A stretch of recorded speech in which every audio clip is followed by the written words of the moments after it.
আমার ভাইয়েরা, কোর্টে যে বিয়ে করায় এটা টোটালি ফাঁকি। এটার কোনো ভিত্তি শরীয়তেও নাই, বাংলাদেশের আইনেও নাই। বাংলাদেশের গভর্নমেন্ট কোনো আদালতকে, কোনো ম্যাজিস্ট্রেটকে অথবা কোনো উকিলকে এই পারমিশন দেয় নাই যে তুমি বিয়ে করাইবা।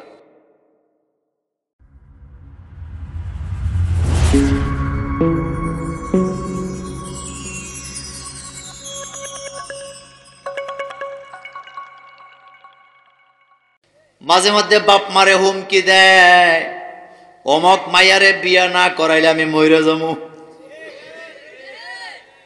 নাই?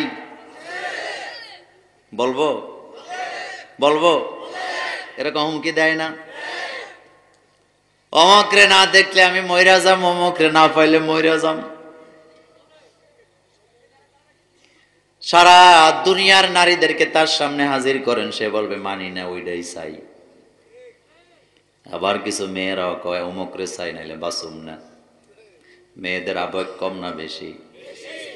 আমি এখানে ফতুয়া দিতে আসি নাই। ইসলাম খুব সূক্ষ্মভাবে আলোচনা, ইসলাম খুব সূক্ষ্ম চিন্তা করে। ইসলাম বলেছেন কোন মেয়ের গার্ডিয়ান না থাকলে বিয়ে শুদ্ধ হবে না।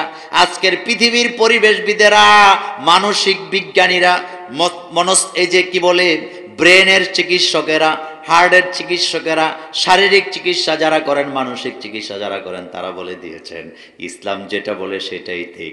তার কারণ হলো মেয়েদেরকে যদি পারমিশন দেওয়া হতো নিজের মতো করো, ইচ্ছা মতো বিয়ে করো, তাইলে বুয়া বাড়ির মায়া রিক্সাওয়ালারে বিয়ে করার সম্ভাবনা আছে না? না, এটা বৈজ্ঞানিক সত্য কথা। ইসলাম বলেছে নারীরা নিজের সিদ্ধান্ত নিজে নিতে পারবেন না। কেন পারবেন না? কারণ মেয়েদের একটা বয়স আছে, আবেগে ভরা। বুয়া বাড়ির মায়া, চৌধুরী বাড়ির মায়া রিক্সাওয়ালারে, সিএনজিওয়ালারে পছন্দ করে ভাগ্যা যায়। এজন্য ইসলাম এখানে নিরাপত্তা দিয়েছে না। এখানে বাপ মার একটা কি আছে, ওপিনিয়ন আছে। কারণ বাপ মা বুঝে তার ভবিষ্যৎ কোনটা ভালো হবে। সুবহানাল্লাহ আসে না? ইসলামের ভেতরে বিয়েতে একটা কথা আছে, কুফু। কুফু মানে সমতা। কুফু মানে কি? অর্থাৎ বুয়া বাড়ি আর ফকির বাড়ি কিন্তু বিয়া হইলে ভবিষ্যতে খোটা ফোটা দেওয়ার দরকার, সম্ভাবনা আছে না? নাই? এই জন্য বিয়ে হইতে হবে সমানে সমানে। কিন্তু মেয়েটা সিএনজি দিয়ে সব সময় কলেজে যায়, একেবারে কালো একটা সিএনজির ড্রাইভার। কালো হওয়া কিন্তু দোষের কিছু না। আমি আমার বাস্তব জীবনের কথা বলছি। হোমনা থেকে একটা ছেলে এত কালো, এত সিকনা, একটা সুন্দরী মেয়েকে নিয়ে আসছে বিয়ে করেছে। আমি যে আমার অফিসের পাশে নিয়ে আসছে, ওখানে কাজী অফিস। আমি সেখানে হাজির হয়েছি প্রায় 8 বছর 9 বছর আগের কথা। ছেলের সাথে ছেলের বাপও আছে। কোড ম্যারেজ হবে। কি ম্যারেজ? Code marriage. আজকে এই পয়েন্টটা দিয়ে যাই। কোড ম্যারেজ তোমরা যারা রেকর্ড করছো, এটা একেবারে এইভাবে দিবা। পৃথিবীতে, বাংলাদেশের আইনে, পৃথিবী নয়, বাংলাদেশের আইনে কোড ম্যারেজ বলতে কোনো ম্যারেজ নাই।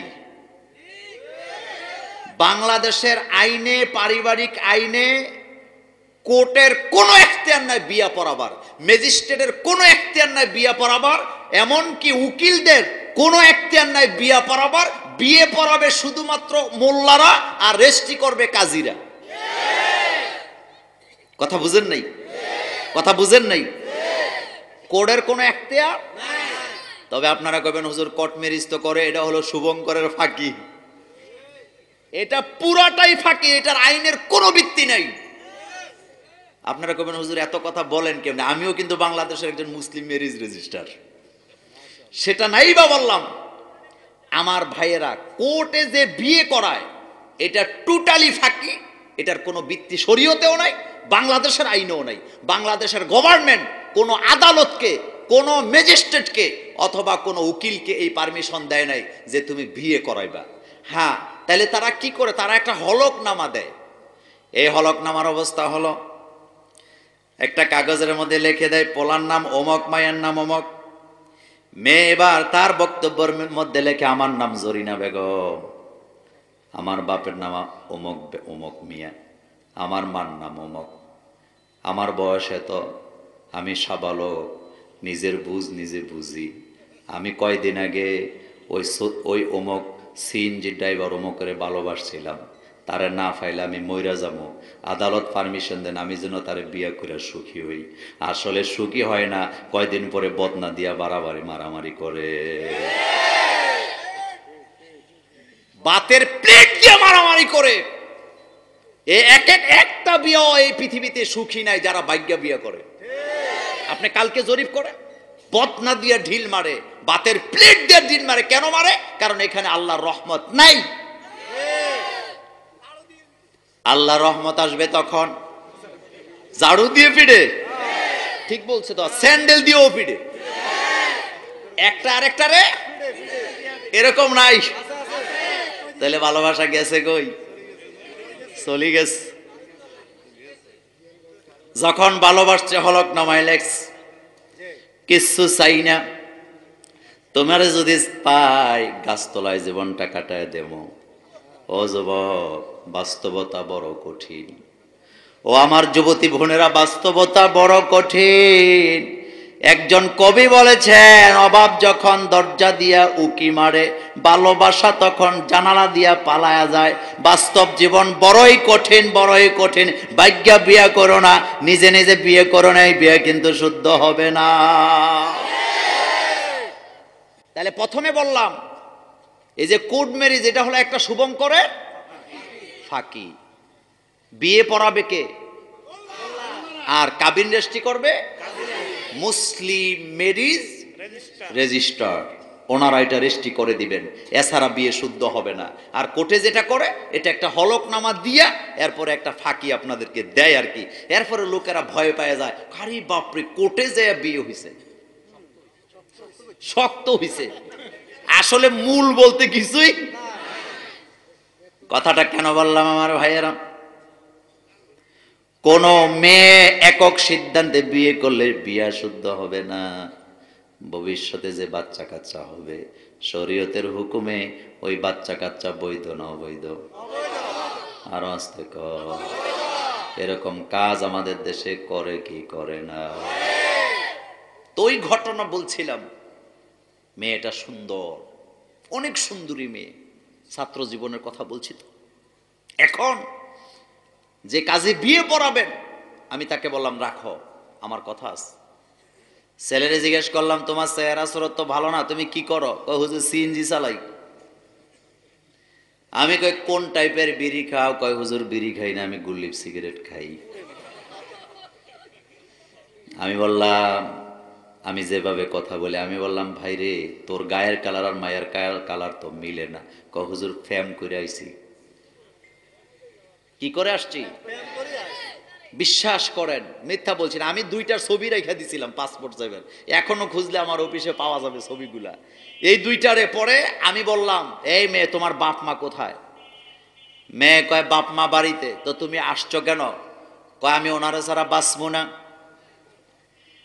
আমি যেহেতু আদালত নই, বিচার নই, ছাত্র জীবনের কথা, আমি তখন হাসি দিয়া বলছিলাম, ও যুবক, তুমি তো সিএনজি চালাও, মেয়ের সামনে বলে দেই, এত সুন্দর মেয়ে তোমার সাথে চলে আসছে, আমি ভবিষ্যৎবাণী করে দিলাম, আমি তো গায়েব জানি না, এই মেয়ে 3 মাস পরে তোমারে ফালায় আবার ফুটটুস হয়ে যাব। ঠিকই 4-5 মাস পরে ও আইছে। আসার পরে আমারে খুঁজতেছে। একজন আইসা, হুজুর আপনার একজন খুঁজে। আমি বললাম, আসতে বলো। আমার অফিসে আসছে, কান দেয়ার কয়, হুজুর আমার জীবনে যা আছে সব লয়ে তাই ভাগি গেছি। কথাগুলি তো হাসলেন। এই ঘটনা আমাদের এই বাংলাদেশে ঘটে না, কম ঘটে না, বেশি ঘটে। একটাই কারণ, আখেরাতের চিন্তা আমাদের মধ্যে নাই, মৃত্যুর চিন্তা আমাদের মধ্যে নাই। আমার যুবক ভাইয়েরা, কথা বলছিলাম, এরকমের হুমকি দেয়। স্বামী তার স্ত্রীকে বলে, আমি মরে গেলে টের পাইবা। দুনিয়ার একজন আর একজনকে এইভাবে করে হুমকি দেয়। আল্লাহ বলেন, হুমকি দিয়া লাভ নেই, আমার পৃথিবীর সৃষ্টির সুন্নাটাই এটা, আমার সুন্নার মধ্যে কোনো পার্থক্য পাবা না, এটাই নিয়ম আমি করে দিয়েছি। একদল আসবে, আরেক দল দুনিয়া থেকে বিদায় হয়ে যাবে। চেষ্টা করলে কোনো নবীও দুনিয়াতে থাকতে পারবে না। তবে আল্লাহ পাক বলছেন, সফল হলো তারা যারা ঈমান আনবে মৃত্যু পর্যন্ত, তার উপরে অটল থাকবে, আমি আল্লাহ তাদেরকে চিরস্থায়ী জান্নাতে ঢুকায়া দেব।